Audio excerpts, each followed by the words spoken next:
नमस्कार बच्चों, मैं प्रोफेसर अंतिमा पांडे। आज हम कक्षा 9वीं की 5वीं पाठ जूलिया ये कहानी पढ़ेंगे। इस कहानी के लेखक अंतोन चेखोव हैं। आपका जन्म 29 जनवरी 1860 में तगानरोग रूस में हुआ था और आपकी मृत्यु 15 जुलाई 1904 में हुई थी। आप एक महान रूसी साहित्यकार थे।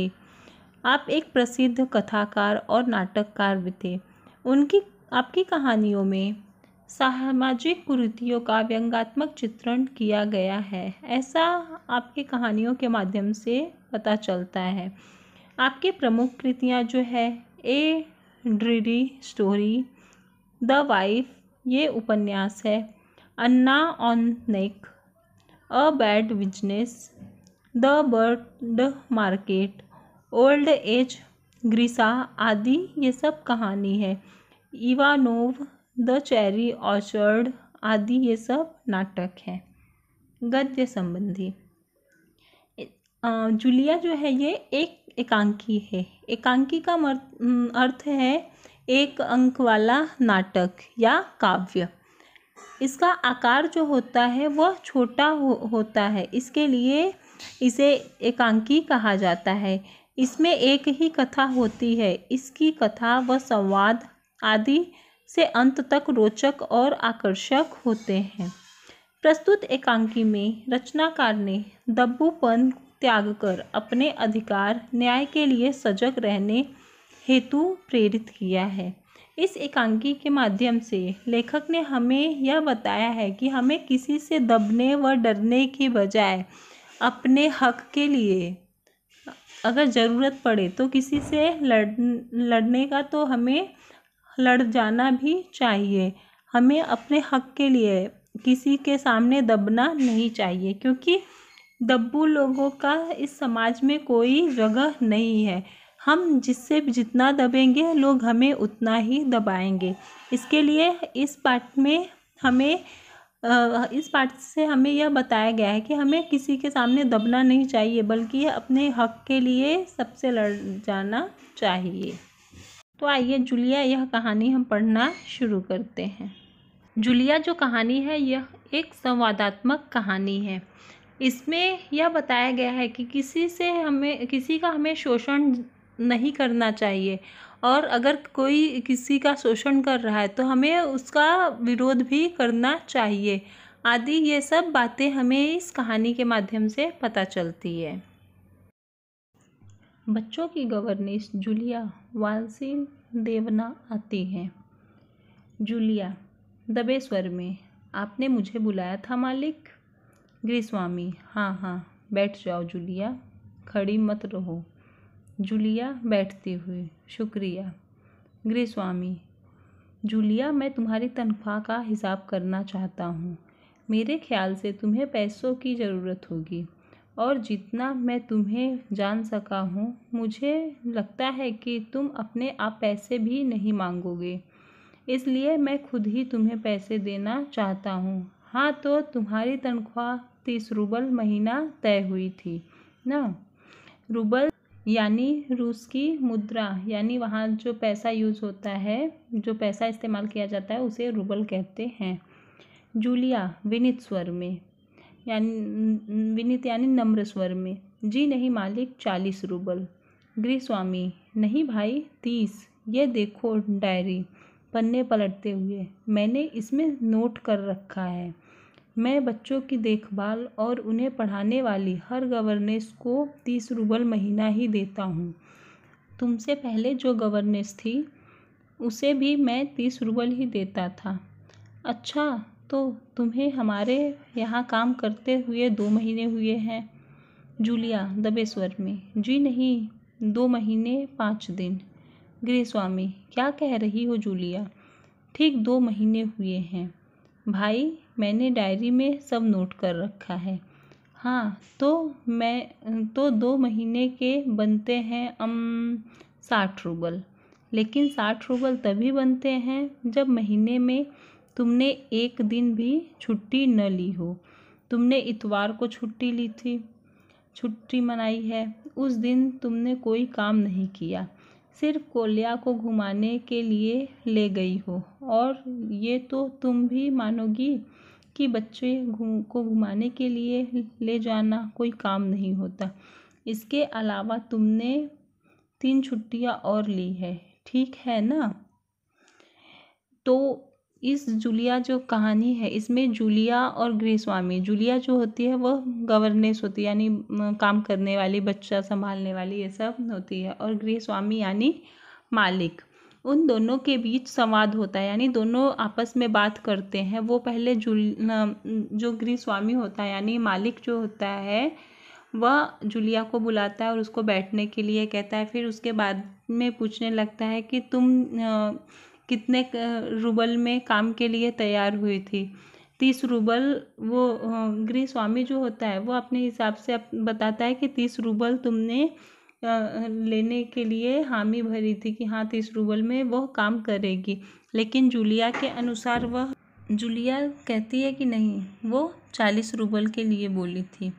तो गृहस्वामी कहता नहीं, देखो मैंने सब कुछ डायरी में नोट करके रखा है। गृहस्वामी जो होता है वह अपनी सारी बातें डायरी में, जो भी दिन का होता है, जो भी खर्चा वगैरह, जो भी बात होती है, वो सब डायरी में लिखता है। इसके लिए वो जूलिया से कहता है देखो मैंने सब डायरी में नोट करके रखा है। फिर बाद में वो कहता है कि जूलिया तुम्हें काम करते हुए अभी 2 महीने हुए हैं ना? तो जूलिया कहती नहीं, 2 महीने 5 दिन हुए हैं। तो फिर वो जूलिया जो होती है एकदम विनम्र रहती है, वो एकदम शांत स्वभाव की रहती है, वो किसी से बहस आर्ग्यूमेंट ये सब करना नहीं जानती। इसके लिए वो जो भी सामने वाला बोलता है वो उसको चुपचाप मान लेती है। तो फिर जब गृहस्वामी कहते हैं कि तुम्हें अभी काम करते हुए 2 महीने हुए हैं, तो जूलिया कहती नहीं 2 महीने 5 दिन हुए। तो वापस से फिर गृहस्वामी कहने लगता है कहाँ 2 महीने 5 दिन हुए हैं, मैंने तो सब कुछ नोट करके रखा है अपनी डायरी में, तुम्हें अभी 2 महीने हुए हैं। और फिर उसके बाद फिर उसके बाद गृहस्वामी कहते हैं कि तुम्हारे 60 रूबल होते हैं, यानी 2 महीने काम करने के 60 रूबल होते हैं। लेकिन 60 रूबल भी कैसे होंगे जब तुमने एक भी दिन छुट्टी न किया हो, यानी इतवार यानी संडे के दिन तुमने तो छुट्टी ली, इतवार के दिन तुमने कोई काम नहीं किया था और सिर्फ कोल्या को ही घुमाने लेके गई थी। और ये तो तुम भी मानोगी ना, जो कि बच्चे को घुमाने के लिए कोई पैसे नहीं लगते हैं, ऐसा गृहस्वामी जूलिया से कहते हैं। तो उनके हिसाब से जब जूलिया जो है वो एक भी छुट्टी नहीं लेती 2 महीने में, तब जाके उसके 60 रूबल होते। लेकिन जूलिया ने तो छुट्टी लिया था, और फिर वो जो मकान मालिक होते हैं वो हर एक छुट्टी जूलिया कितनी छुट्टी ले रही है वो सब गिन के रखते हैं। तो उस मकान मालिक जो गृहस्वामी होते हैं, गृहस्वामी के अनुसार जूलिया का 3 छुट्टी होता है और वह उसको मानते हैं। जूलिया दबे स्वर में जी आप कह रहे हैं तो ठीक है। जूलिया मकान मालिक की बात मान लेती है। तो फिर और इतना कहकर वह रुक जाती है। गृहस्वामी अरे भाई मैं क्या गलत कह रहा हूँ? हाँ तो 9 इतवार और 3 छुट्टियाँ यानी 12 दिन तुमने काम नहीं किया। ऐसा फिर आगे गृहस्वामी जो है वो बोलने लगते हैं, यानी तुम्हारे 12 रूबल कट गए। उधर कोल्या 4 दिन बीमार रहा और तुमने सिर्फ वान्या को ही पढ़ाया। पिछले हफ्ते शायद 3 दिन दांतों में दर्द रहा था और मेरी पत्नी ने तुम्हें दोपहर बाद छुट्टी दे दी थी। तो 12 और 7 19 नागे। हाँ तो भाई घटाओ 7 में से 19 कितने रहते हैं? 41 रूबल। ठीक है। जूलिया रुआसी हो जाती है रोते स्वर में। जी हाँ। गृहस्वामी डायरी के पन्ने पलटते हुए, हाँ याद आया, 1 जनवरी को तुमने चाय की प्लेट और प्याली तोड़ी थी। प्याली बहुत कीमती थी, मगर मेरे भाग्य में तो हमेशा नुकसान उठाना ही बदा है। मैंने जिसका भला करना चाहा उसने मुझे नुकसान पहुंचाने में कोई कसर नहीं छोड़ी। खैर मेरा भाग्य। हाँ, तो मैं प्याली के 2 रूबल ही काटूंगा। अब देखो, उस दिन तुमने ध्यान नहीं दिया और वहाँ किसी टहनी की खरोंच लगने से बच्चे की जैकेट फट गई। 10 रूबल उसके गए। इस तरह तुम्हारी लापरवाही की वजह से घर की सफाई करने वाली नौकरानी मारिया ने वान्या के नए जूते चुरा लिए। रुक कर, तुम मेरी बात सुन भी रही हो या नहीं? गृहस्वामी जो होता है वह जूलिया को अपना हिसाब बताने लगता है कि उसने किस तरह से उसका जो पेमेंट है, जो सैलरी, उसका पगार जो है, वह उसके वेतन में किस तरह से कटौती कर रहा है। क्योंकि उसके गृहस्वामी के अनुसार जूलिया के 60 रूबल होते हैं, लेकिन 60 रूबल भी वह कब देगा जब जूलिया से कोई गलती ना हुई हो, उसने पूरे दिन काम किया हो, एक भी छुट्टी ना ली हो। लेकिन जूलिया से कप प्लेट टूट जाता है और उसके बच्चे के जो गृहस्वामी होते हैं उसके बच्चों के 2 बच्चे रहते हैं, वान्या और ये कोल्या। तो वान्या के जैकेट फट जा उसके बच्चों का जो है वो जैकेट फट जाता है खरोंच लगने की वजह से, टहनी से। तो उसका भी वो 10 रूबल काट लेता है जैकेट फटने का। कप प्लेट तोड़ने का भी वो 2 रूबल काटता है। इस तरह से वो, और फिर वान्या के जूते खो जाते हैं, नौकरानी चोरी कर ले जाती है, उसका भी वो पैसे काट लेने का सोच रहा है। इस तरह से वह सब कुछ जो है उसके वेतन में से कितना कट किया जाए, कितना दिया जाए, यह सब सोचते हुए फिर आगे बोलने वाला था, फिर शांत हो जाता है और फिर जूलिया से पूछता है कि तुम मेरी बात सुन रही हो कि नहीं?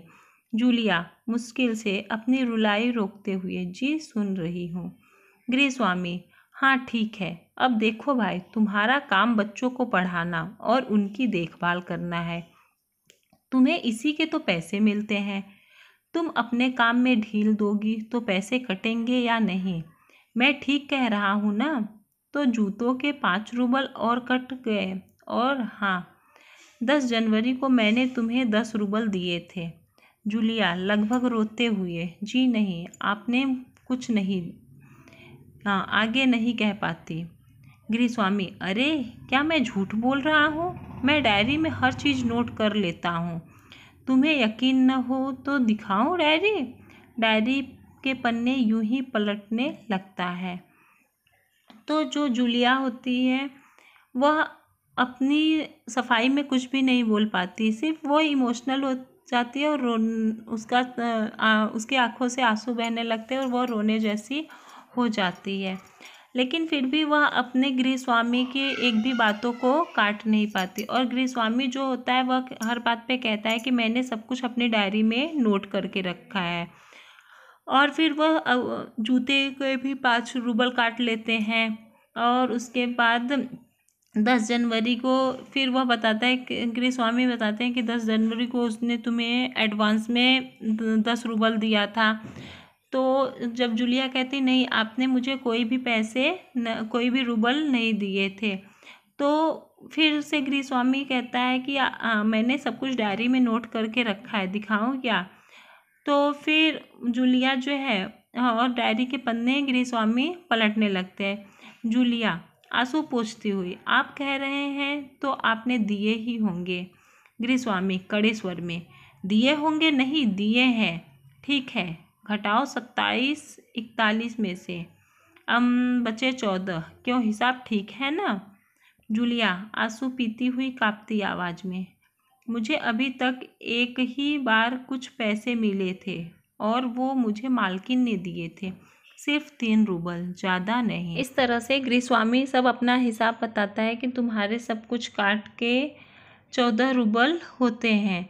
और फिर जूलिया से वो पूछने लगता है कि ठीक है ना, कुछ दिक्कत तो नहीं है ना? तो जूलिया जो रहती है वो कहती है कि मुझे अब तक कोई भी पैसे नहीं मिले हैं, सिर्फ एक बार मालकिन ने मुझे 3 रूबल दिए थे और ज़्यादा नहीं दिए थे। फिर गृहस्वामी इस तरह से रिएक्शन करता है जैसे कि मानो उसके ऊपर आसमान गिर गया हो। अच्छा, और इतनी बड़ी बात तुम्हारी मालकिन ने मुझे बताई तक नहीं? देखो तुम ना बताती तो हो जाता ना अनर्थ। खैर, देर से ही सही, मैं इसे भी डायरी में नोट कर लेता हूँ। डायरी खोलकर उसमें यूं ही कुछ लिखता है। हाँ, तो 14 में से 3 और घटा 2 बचते हैं 11 रूबल। देते हुए, संभाल लो, गिन लो, ठीक है ना? जूलिया कांपते हाथों से रूबल लेती है, कांपते ही स्वर में, जी धन्यवाद। गृहस्वामी अपना गुस्सा नहीं संभाल पाता, ऊंचे स्वर में लगभग चिल्लाते हुए, तुम तुम मुझे धन्यवाद दे रही हो जूलिया, जबकि तुम अच्छी तरह जानती हो कि मैंने तुम्हें ठग लिया है, तुम्हें धोखा दिया है, तुम्हारे पैसे हड़प लिए हैं, और तुम इसके बावजूद भी मुझे धन्यवाद दे रही हो। गुस्से में आवाज़ कांपने लगती है। जूलिया, जी हाँ मालिक। गृहस्वामी गुस्से से तुतलाने लगता है, जी हाँ मालिक, जी हाँ मालिक, क्यों क्यों जी हाँ मालिक?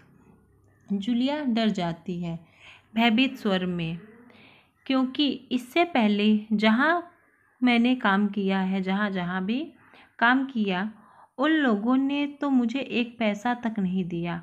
आप कुछ तो दे रहे हैं। जूलिया और गृहस्वामी के बीच ये सब हो जाता है। जूलिया के सारे पैसे गृहस्वामी जो रहते हैं वो पहले हिसाब अपना बता के उस जूलिया को 11 रूबल देते हैं, और फिर जब जूलिया उनको 11 रूबल के धन्यवाद बोलती है तब गृहस्वामी को गुस्सा आ जाता है।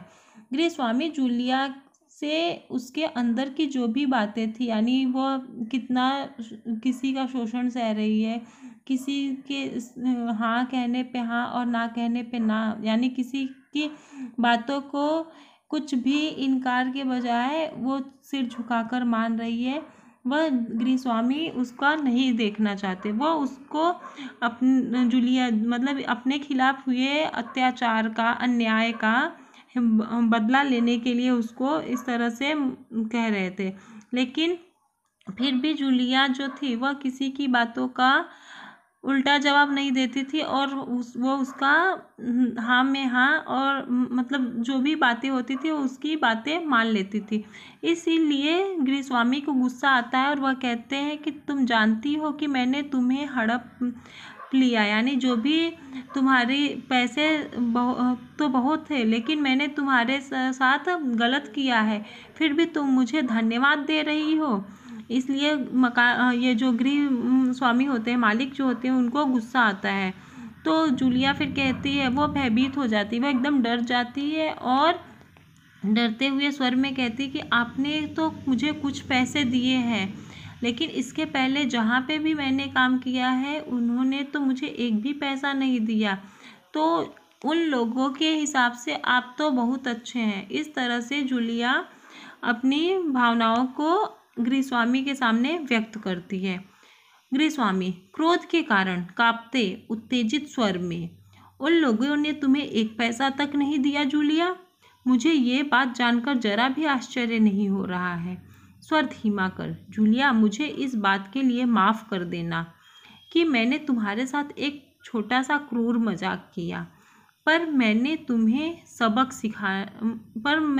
सबक सिखाना चाहता था। देखो जूलिया, मैं तुम्हारा एक पैसा नहीं मारूंगा। जेब से निकाल कर ये है तुम्हारे 80 रूबल, मैं अभी इन्हें तुम्हें दूंगा, लेकिन इससे पहले मैं तुमसे कुछ पूछना चाहूँगा जूलिया। क्या ये ज़रूरी है कि इंसान भला कहलाने के लिए इतना दब्बू भीरू और गोदा बन जाए कि उसके साथ जो अन्याय हो रहा हो उसका विरोध तक न करे, बस खामोश रहे और सारी जातियां सहता जाए? नहीं जूलिया नहीं, इस तरह खामोश रहने से काम नहीं चलेगा। अपने को बचाए रखने के लिए तुम्हें इस कठोर, क्रूर, निर्मम और हृदयहीन संसार से लड़ना होगा। अपने दांतों और पंजों के साथ लड़ना होगा, पूरी शक्ति के साथ। मत भूलो जूलिया, इस संसार में दब्बू और ऋण रहित लोगों के लिए कोई स्थान नहीं है, कोई स्थान नहीं है। जातियाँ यानी जुल्म, अन्याय, दब्बू यानी जो किसी से दब कर रहते हैं। भीरू और बोधा यानी डरपोक। बोधा यानी मूर्ख, गावटी, सुस्त।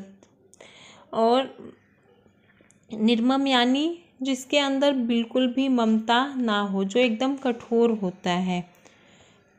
क्रूर यानी जो किसी के साथ बुरा व्यवहार करता है, एकदम निर्दयी होता है। तो गृहस्वामी जो होते हैं वो जूलिया की सारी बातें सुनने के बाद कहते हैं कि उन लोगों ने तुम्हारा सब पैसा हड़प लिया। मुझे इस बात का जरा भी आश्चर्य नहीं हो रहा है, क्योंकि तुम इस संसार में जैसे रहोगी वैसे ही तुम्हारे साथ लोग वैसा व्यवहार करेंगे। और फिर जूलिया से गृहस्वामी ने माफ़ी भी मांगी और कहते हैं कि मैंने तुम्हारे साथ एक छोटा क्रूर मजाक किया, तो इसके लिए तुम मुझे माफ़ कर देना, लेकिन मैं तुम्हारा एक भी पैसा हड़प कर नहीं रखने वाला हूँ। मैं तुम्हारे सब पैसे दूंगा। और फिर गृहस्वामी अपने जेब से पैसे सब निकालते हैं, 80 रूबल निकालते हैं और जूलिया को देने के लिए कहते हैं। और फिर जूलिया को गृहस्वामी समझाने लगते हैं कि ये समाज जो है, इस संसार में जो जितना भी दबता है, जितना डर कर रहता है, यानी भला आदमी बनने के लिए, यानी कोई इंसान अच्छा बनने के लिए किसी से उसको इतना भी नहीं डरना चाहिए कि समाज में सब उसे और भी ज़्यादा दबाए। अगर कोई इंसान शांत रहता है, खामोश रहता है, तो उसे सब ये सोचते हैं कि अरे ये तो डरपोक है, गावटी है, सुस्त है, इसको तो कितना भी इसके ऊपर अत्याचार करो, जुल्म करो तो ये बर्दाश्त कर लेगा, ये कुछ भी नहीं बोलेगा। इसके लिए गृहस्वामी भी जूलिया को इस तरह से सबक सिखाना चाहते थे कि आगे अगर कोई भी जूलिया से इस तरह का कोई भी व्यक्ति या कोई भी इसका मालिक मिले, अगर जूलिया मेरे अलावा और कहीं पे भी काम कर रही है, तो अपने हक के पैसे के लिए वह उसके सामने बोल सके। इसके लिए गृहस्वामी जूलिया को इस तरह से सबक सिखाते हैं और जूलिया से कहते हैं कि ये मत भूलो कि इस संसार में जो दब्बू लोग हैं, यानी जो दबे हुए हैं, जो डरपोक लोग हैं, उनके लिए इस संसार में कोई भी जगह नहीं है, कोई भी जगह नहीं है। बच्चों, इस पाठ से हमें यह सीख मिलती है कि हमें सिचुएशन के हिसाब से, परिस्थिति के हिसाब से खुद को बदलना चाहिए। जहाँ पर जैसा माहौल हो, जैसी स्थिति हो, हमें उसके साथ वैसा ही डील करने आना चाहिए। ऐसा इस पाठ से हमें पता चलता है। और यह पाठ समाप्त हुआ। अब हम अगले पाठ में मिलेंगे। धन्यवाद बच्चों।